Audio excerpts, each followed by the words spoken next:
yon ang ibinigay ni Kris Aquino sa kanyang Instagram at nagkaroon nga ng update para sa kanyang mga fans na nag-aalala at patuloy na nagpipray para sa kanya. Ayon kay Kris, for now, 12 noon, June 29, 2022, where we are, this is what I felt you needed to know, straight from me para alam ng lahat ito ang totoo. This isn't a permanent goodbye, ibalato nyo na lang hanggang malangpasan namin itong matinding pagsubok. Thank you for all your prayers, I am forever grateful. Promise, pag may good news ako, after taking God and telling my sister and trusted friends, you'll see a post from me in God's perfect time. Sa puntong ito ay maraming netizen ang natuwa dahil mismo si Kris ang nagsabi na pag nagkaroon nga ng good news ay ibabalita niya ito sa lahat at masaya din ng mga fans na makitang maayos ang nangyayaring medication kay Kris habang nasa Amerika. Narito ang kanyang karagdagang kwento pa tungkol sa kanilang travel at ang nararanasan nila ngayon sa lugar ng Amerika.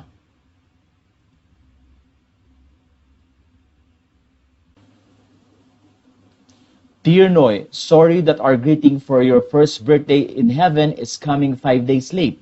Not necessary to explain to you, but because you now see everything, but for the others who don't.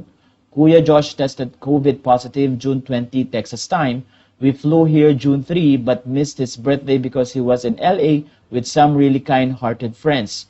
Your ever-faithful Rochelle brought Bim home because she was his assigned guardian in his DSWD papers. I had to do this corticosteroid challenge, which unfortunately caused me to have unbelievable body pain.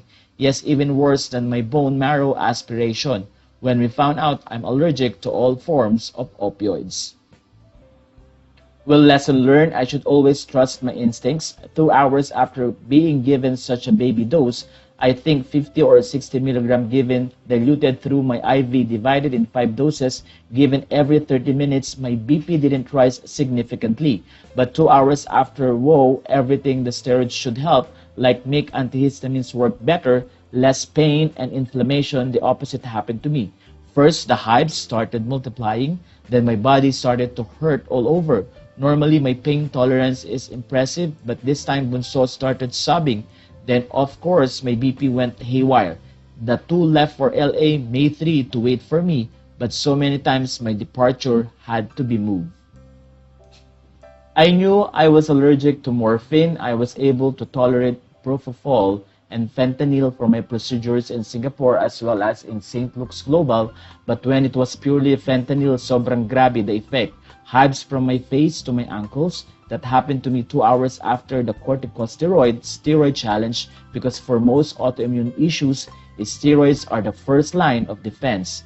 My gut instinct said to just say no, but somehow with 4 doctors present, I did say yes because I figured nothing to lose by trying, and there were 4 of them who could revive me. We started on the Friday before elections but finished Saturday, and they couldn't leave me until almost sunrise. I was sedated from Saturday, May 7 until May 11 because my pain was just so hard to endure. I do remember that I cried to Bim and said to please come home. I knew enough that they had brought the VIP tour for Disneyland for May 12 and Kuya Josh was super excited for that. I could disappoint him because Pin and her kids were flying in. Bim and Rochelle flew home and finally we left together with Nurse Eloy, my anesthesiologist Dr. Lim and Ann Binay. Rochelle flew separately so that she could pick up Kuya, but he had already made plans and invited people to go to Disneyland again for his birthday.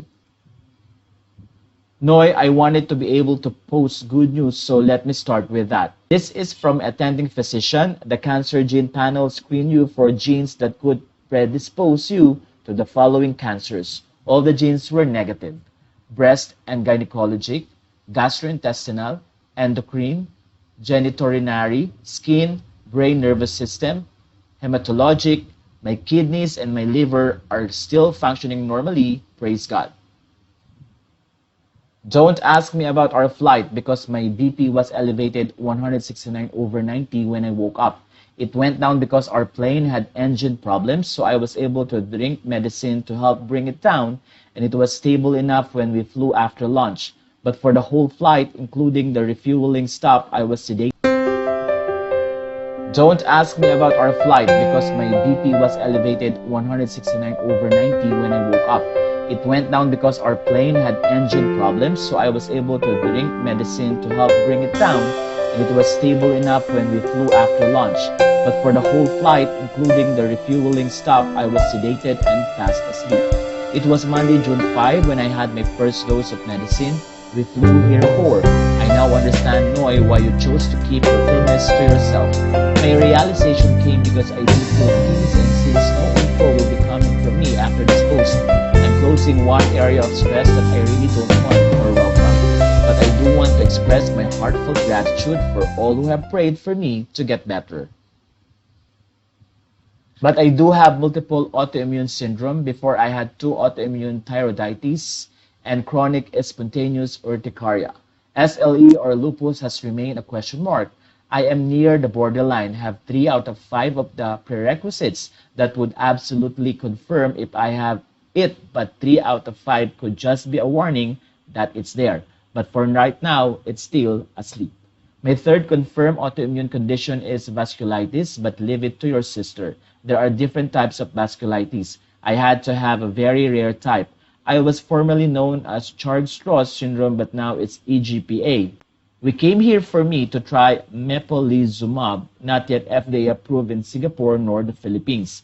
For a patient to get the full effect, you need 300 milligram every month.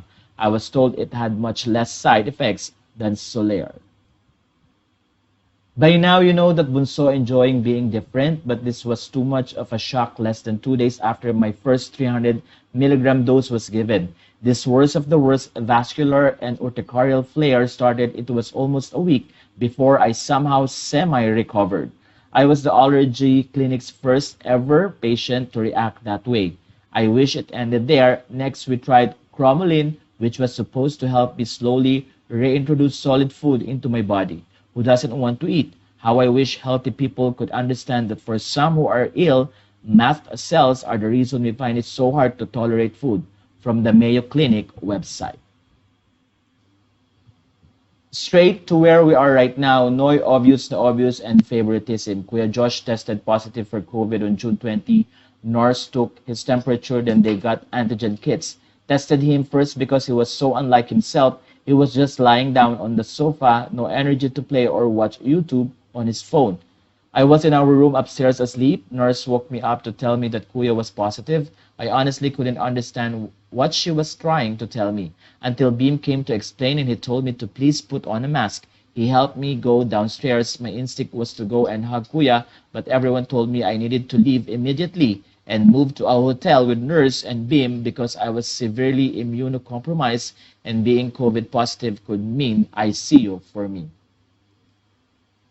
A new friend here in Houston helped us get in touch with a nurse practitioner, the second in command of her family medicine doctor, so that he could issue a prescription for Paxlovid for Kuya Josh. We had difficulty understanding each other because I was outdoors and wearing a face mask, but what frightened me was when he said, Miss Aquino, your son will survive this. It's you and your younger asthmatic son I am more worried about. Please move elsewhere as soon as you can. It was heartbreaking to leave Kuya. I felt I was abandoning him in our time of need. That night, Nurse Christina came to our hotel and she gave all of us PCR tests. The results came out at midnight of the 21st. At that point, we were all still negative. This is when you know who you can really count on, who will love you come what may. May 22, Anne was telling Kuya Josh that she was leaving that night and going back to LA. Kuya hugged her and started sobbing, and then made up her mind, set her own safety aside, and promised Kuya she would stay with him. By the 23rd, mid-morning, I asked Nurse Eloy to please check my temperature because I had chills and something was off. True enough, I had fever. I said to please get the antigen test kit. Nurse Eloy tried to remain calm, but in less than 5 minutes, both red lines had appeared. Kuya was already at the same hotel, so I told them to please take Bim. I was exhausted and fell asleep. When I woke up and asked how was Bim, Anne said for almost 7 hours he had just been asleep. Mother's instinct kicked in. I said please do an antigen test on him. True enough, less than 12 hours after me, Bim was also COVID positive. Since this was already your death anniversary, somehow I felt reassured knowing that 3 of us would get through this new ordeal, especially because you would never allow us to have a death date so close to yours.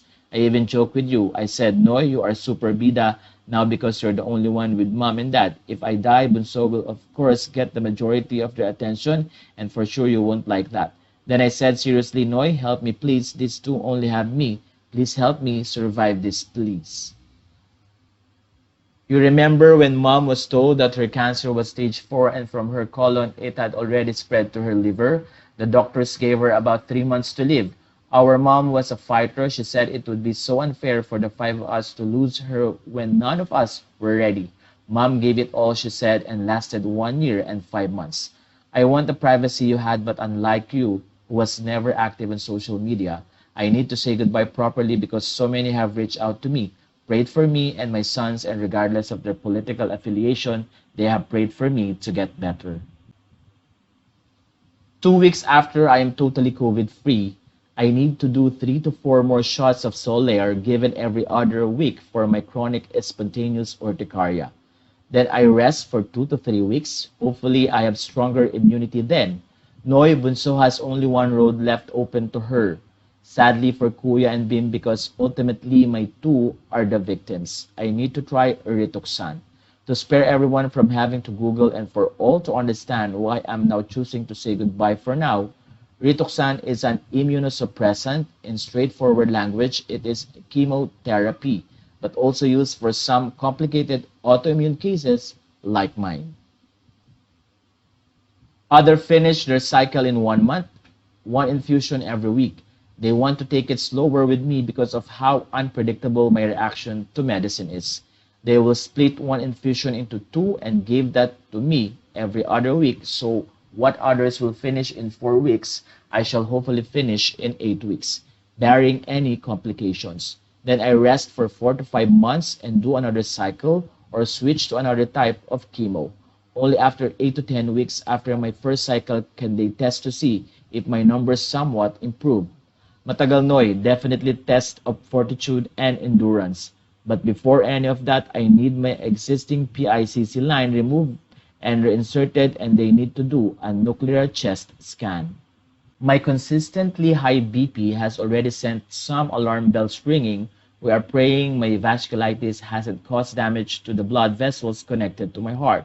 From the time I was barely 15, what you saw was what it was. That's why in saying my goodbye for now, at 51 years old, it was my choice to address as many issues about my health as I could while allowing myself some privacy by not saying where we'll be going because that decision will be made after we are totally COVID-free and my attending physician here in Houston can help me choose the hospital, team of doctors, and proximity to friends or family, meaning a solid support system that will best suits my needs. Ngayon, alam nyo na, through my open letter to Noy, what Kuya Josh, Bim, and I must face in the next year and a half. Please know that I remain thankful for all the concern and prayers you have sent our way, but during my difficult times, I want to just keep the suffering to myself with only family and trusted friends kept informed on a need-to-know basis. Because everyone else is also going through their own personal trials, ang hirap ng buhay para sa marami. Kakahiyang maging pabigat pa ako. I know me, impossible na hindi ako umamin pag hirap na, so for now, focus tayo on ourselves. We all have problems, we all have worries, and we all have hardships. God bless us all until our reunion. Hashtag love, love, love, love. Samantala, ilang mga celebrities tulad ni Eric Santos ang nagbigay naman ng panalangin, si Derek Ramsey, Angeline Quinto na sinabi ang ganito, pagaling ka ate, praying for you always. Ate Kris, matatapos at lilipas ganito. Si Angel Oxine, si Kim Chu na sinabi ang ganito, pagaling ka ate, praying for your healing and strength. Love you ate and miss you so much. Si Darla, fighting, malalakasan din natin ito. Chrissy Manalig. Si Bianca Gonzalez, Nadia Montenegro at marami pang iba ang patuloy na nananalangin kay Kris para sa patuloy natin. Dito sa Pinoy Showbiz latest YT channel ay nananalangin din para maging maayos ang reputation